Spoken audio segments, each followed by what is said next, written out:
takbang panahon just to get Yes. easy win. Kumbaga, magiging mas madali lang yung panalo, pero it doesn't really require you to win the early game. Yeah. Not as much as the previous It meta. doesn't, it's not the early phases of the game. But again, going back here now, the top picks for PLDT-SMART Omega for the support is going to be the Kufra here, again, alongside with the Thumbs, with the win rate of 79% for the Kufra and 67% for the Thumbs right here. And para sa kanilang one of the core damagers, it's the Chango with the 75% win rate, picked 8 times. The Carry, 7 times with a win rate of 86%. At yung isa pa dito, ang Lolita nila with a win rate of 86%. And ang pinaka-most banned against the team is the Harith, the Kufra, the Grok, and of course the Bak.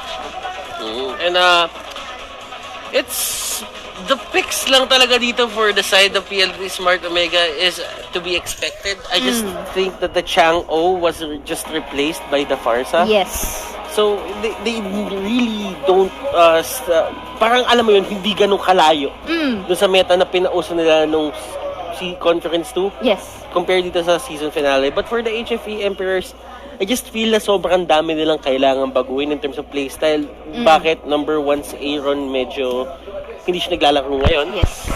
So, they really have to change up or shake up kung ano man yung paniniwala nila dito. We did see Doggy on the mage with the Lilia. Oh. It really went well dahil ang galing nila mag-set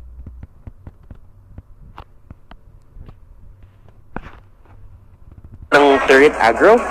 But, you know, considering the fact na you had that certain advantage but PSO just turned it around, that really says na PSO, hindi ka pwedeng tatamad-tamad sa PSO. Dapat gawin mo yung ginagawa mo buong laro. Kung hindi, babalik na rin nila yun with just one opening.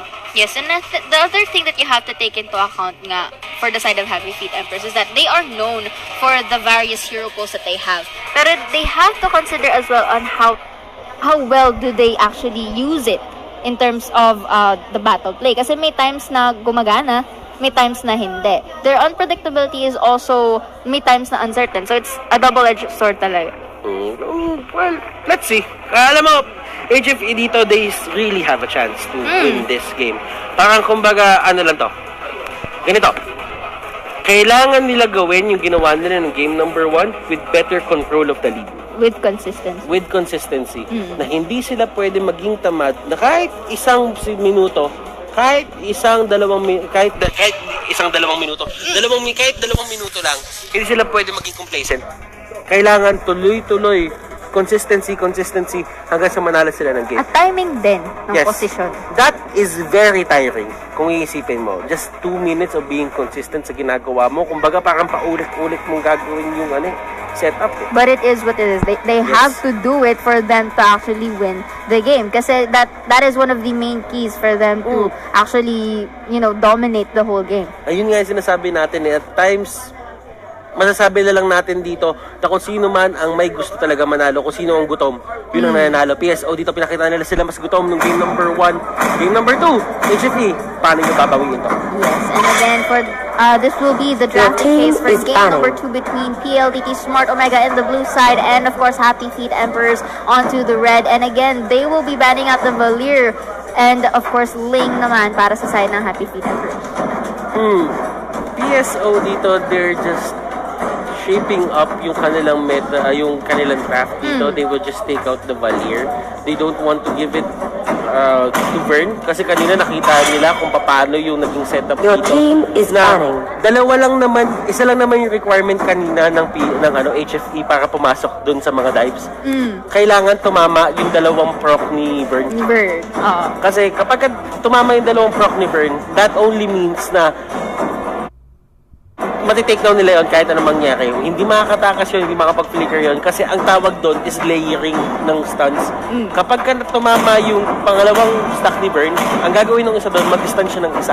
Tapos kapag mawawala na yung stun, tsaka i-layer ni Burn para mas matagal yung stun duration. Para hindi na rin makatakas at para nga makasecure sila ng kill doon. And of course, going for our second bans for both sides of the team, PSO will be banning out the export. Na nakita naman natin kanina na effective ang mga last insanity plays for the side of HFE. And of course, HFE knowing the damage na binibigay nga ng Farsa, it is an active ban for our game number 2. HFE, on the other hand, they have the two picks here. They could go for a Kimi, they could go for a Granger.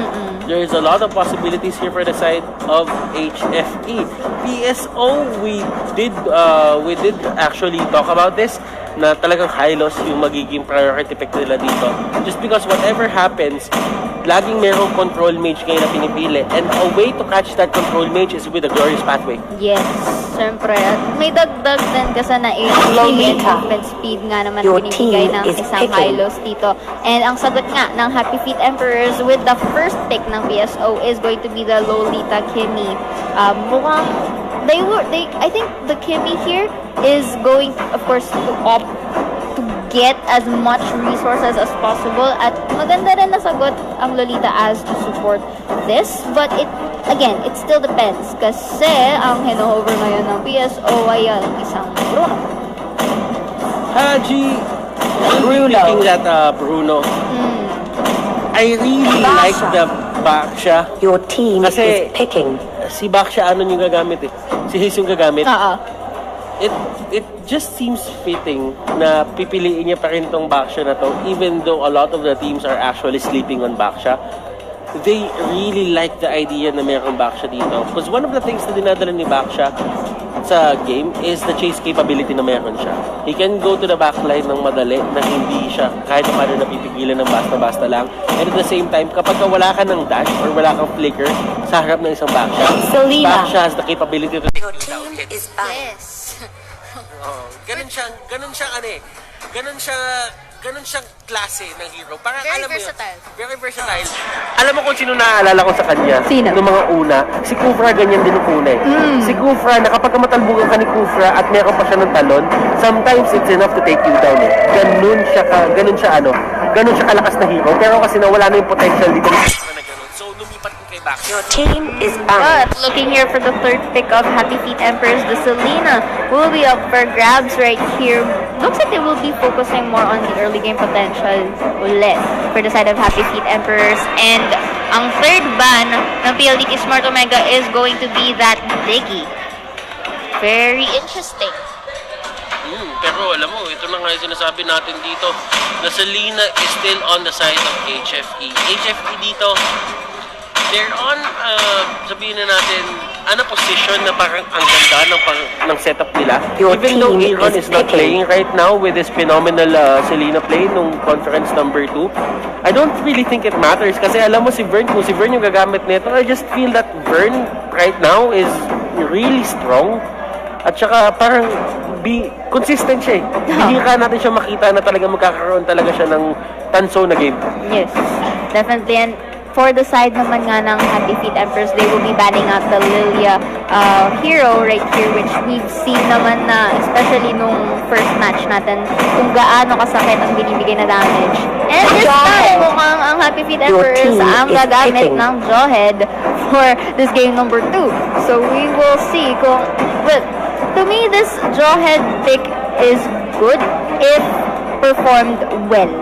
Especially sa ating early phases ng game. Kasi if this Jawhead was able to, let's say, neglect one of the core damagers ng PSO, it's going to be, or sandwich them rather, it's going to be into their favor. But again, it depends.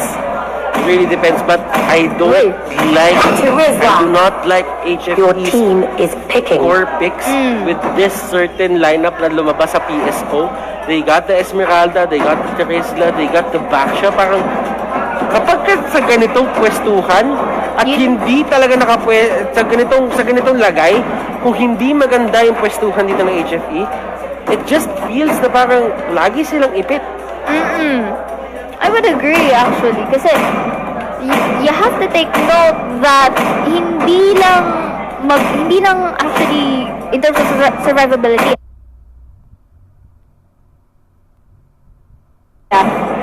lamang ang PSO sa overall lineup. Pero you have to consider na ang pinaka-core damager ng PSO is the Bruno, and syempre may Esmeralda din sila. They have, in short, PSO has a lot of crowd control that can actually deny kung ano naman ang pwedeng initial strategy na ginagawa ng Happy Feet Emperors dito, which I think they plan on getting that early game dominance and slowly scaling through it. But maraming factors silang kailangan i-consider. Just looking at on papers, I would line up on the side of PSO simply because they have this very long survivability and they have a various amount of crowd control. Parang alam mo yun, kahit makatama ng Abyssal Arrow dito si Selena, there's no way na parang kapag pumasok ka, madali lang sila i-take down na parang with a snap of the finger. Unless Selena gets a really good early game na makakuha siya ng 5 kills early on and just get ahead of the gold and the items. 5 seconds I just till the enemy feel like reaches it's going the to be battlefield. very hard Smash on them. the side of HFE. But we will All see if troops they will deployed. be able to execute the initial strategy that they have in mind as we will be proceeding onto the battlefield on the light of dawn with PSO versus Happy Feet Ember. Okay, pero alam mo, apat sa ganitong laban, just needs to get the early spacing na hinahanap niya. And wala namang mali o tama in terms of pick. Sometimes you just have to look at the bigger picture at ganito yung inisip ng player. Pero alam mo yon, there are times talaga na hindi naging favorable yung pili. And besides, Happy Feet Ember is very known for its unpredictability, so it depends. Looks like Doggy here will be having a good harassment against Kenji right here. So it really depends talaga kung paano nila yung performance nila onto the show. And case in point, with this, nakita naman natin that with that arrow hitting yung Terizla, if that was another hero na mas malambot, that could have been a kill. Yes. Pero hindi yun isang malambot na hero. Isa yung Terizla na meron pang damage reduction pagka bumababa yung buhay niya. Pero it doesn't really matter right now, Daniel. They're really trying to fight this. And look at this. Kanina pa, napagod na kakapindot si Daniel doon. And the damage output na ginawa niya, hindi ganun karakas.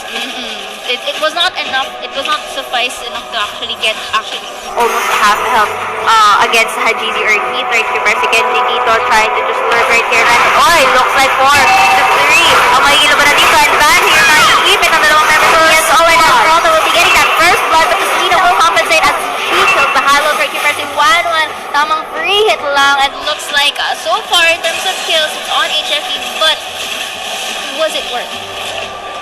The thing about it is, yes, it was worth on their side, for the side of HFE dito, pero they have to be alarmed. Alam mo bakit HFE dito actually hitting that turtle, the crab, na wala namang ginagawa yung Renegade dito with the flicker out. Will he get away? Naiipit na siya dito. And one more hit, Renegade dito with the proper timing. And look at this, Renegade actually outplaying the people here. Pero si Hayes, nakaikot, tinamaan siya na ibig sa laro, pero nakaikot siya, and that doesn't stop. And look at that pocket. Gonna get si Doggy Wama flicker out, pero again, 3 members on PSO will be able to get that counter. Pressing 1-1 onto the top side, will be having 1 kill on the 6th stage. Tumilang gas gagamitin, pero hindi pa rin makakapatay dito. Esmeralda goes for another kill with the help of her own Turtle resurrecting soon. Look at the good prediction coming from Reddit. Tinatawag na, Kobe! Yun yung tinatawag na fade away 363 pointer, fade away shot, Kobe! Saan nangyayari, hindi natin alam, pero it was enough to take down me. Sasabihin ko na sana the unkillable tank, na lang hindi ko sinabi. Kasi merong racket. May racket na dumating. Pero si parating na pa. Ito na si Hayes. Gusto na naman sakit ang ulo nito. Ayan na nga again. Going back to 3 members though na HFE doon, and they will be securing that turtle, and the Glorious Pathway will be used right here against HFE. But up to 1 toss, walang matama na araw here, and Bird will be going for that kill. And again, 1-1 doon sa may top side, but dito naman sa ating baba, Esmeralda will be having another pick-off right here. Ladies and gents, it's a battle kill. Alam mo, tinatawag na natin, ang sinasabi nga natin dito is si Kenji, usually ang trabaho niya dito is the sacrificial lane. The sacrificial attack! The sacrificial lamp for the side of PSO. He will try to get his own items, his own XP, his own levels, na lagi siyang nasa alangan, na lagi siyang nasa danger na pwede siyang mahuli at pwede siyang ma-take down. It doesn't really matter if you take down Kenji right now. I just seen this a lot of times before, na kahit papatay mo si Kenji ng ganito, it's not going to even matter. And Heath dito mga kaibigan, oh, look at that catch! Again, looking right here at Pete. Basha will be getting a kill with Asolino, pero si Joy Dino and the Turismo with that penalty zone will be able to control the members of the HFE, and Bruno will that free hit. Ladies and gents, it was a good response for the hindi na mapapasyan. Now, pero 1-1 dito, ladies and gents. Okay na kahit mamatay siya. Pero makakapit pa rin but the Bruno in exchange will be getting the Lolita, and this is a much more favorite play on the side of PSO as they will be taking this one for falling.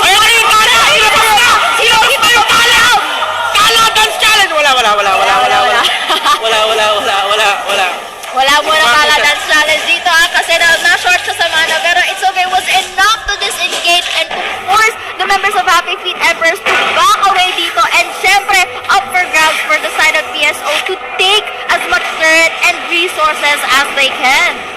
Haze dito just doing a phenomenal job of actually controlling Turtle kung ano man resurrecting yung kinokontrol niya dito. Alam mo, sa totoo lang, ang kinokontrol ni Haze dito, kung nandito kayo sa may studio, yung sigawan ng tao. At saka, Intense. yung game. Oo. Yung mga kalaban niya. Ayun And din it's a certain pacing na pinapakita ng PSO dito na it's really, sabihin natin, it's really mind-boggling na kung paano nila napapatakbo yung mga ganitong setup. Ito na nga sinasabi natin, Haze was born to play ML. Kumbaga, second nature niya na itong paglalaro ng ML at a very high level. Yes. And it just shows na talagang alam niya kung ano ginagawa niya. And if you could really look closely dito, and it's taking that falling star from Phil, they use podcast kanina. A very clean skirmish fight right here, Mercy Bird. Mukhang mapapatower hug, pero pumat ko ang that damage coming from Esmeralda with the help of the punishment. They go around the highlights here, and the Bruno takes that cleanup. It is looking very good for the side of PSO. At yung sinasabi ko nga kanina, no, PSO has this good patience na hindi sila nagmamadali in terms of fights. And kaya na dito, despite na magdalili, dito, siya GZ, nakatabay, nakapantay dito, at mukhang makakakuha pa talaga isang kill dito. But a kill. We are seeing this Esmeralda with that help of the Haze Baxa right there. HFE dito, they're not really that hot in terms of getting a comeback. It is probably the first one-sided game at sinipa mga kaibigan ni Pilyang husband dito. Do you like Messi? Wala, do you like Messi? Wala, talagang nagkakapihitan na talaga tayo dito. Right now, Jored just trying to throw everything. Ay, Van dito, he's just trying to control, pero nagsisigawan na yung mga tao dito. Si Haze, wala pa kaya alam, nag-throwing siya mga kaibigan sa may lupa. Yun lang yung ginagawa niya. At tama nga nila, they see me rolling talaga They to see si me Haze rolling. dito eh. Pag nakita mo talaga mapapatakbo. Eh, Ulit eh, tayo magagamitin dito eh. Again, si Bruno with that beautiful cleanup. At hindi na sila makatumpik-tumpik pa rin. Hindi sila makatapusin na nila ang game number 2 na ang ating upper bracket. Pero mukhang na-execute ang isang member. Dito si Bruno with that gagamitin. Masastan ang dalawang tap ng ating PSO. Pero mag-shoutout na ni 1-1 ang isang member ng PSO right here. Pero siyempre, the penalty zone ay gagamitin. At yung Teresa makakapatay pa ng isa. At yung Milo sa dahil the ring of punishment. Makakakuha pa ng dalawa. Si Daniel, mag-isa na lang dito. Sige, tusukin mo, Daniel. And Haze dito, just starking it up. And Haze dito, nagkamali. Fighting up for the ligature. Haze will go down. And that is the kill going to the side of HFE. I don't know what's happening. They had a lot of time to get out of there. Things weren't really looking good on their side. Pero pinilit pa rin nila. It was a moment of mispositioning na tinake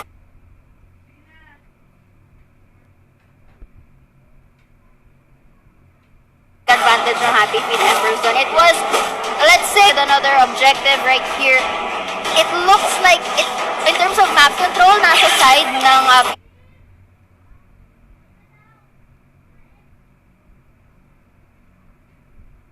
PSO, but again, the fact that the HFE members were able to defend in that crucial point, it only goes to show na may pag-asa pa sila in terms of late game. They just have to find that good positioning na pwede nilang i-throw off ang blue. And Toshi dito, just waiting for the right time. Bulwark dito was forced out. Kasi alam niya, pag hindi siya nag-bulwark doon, he is in for a burn.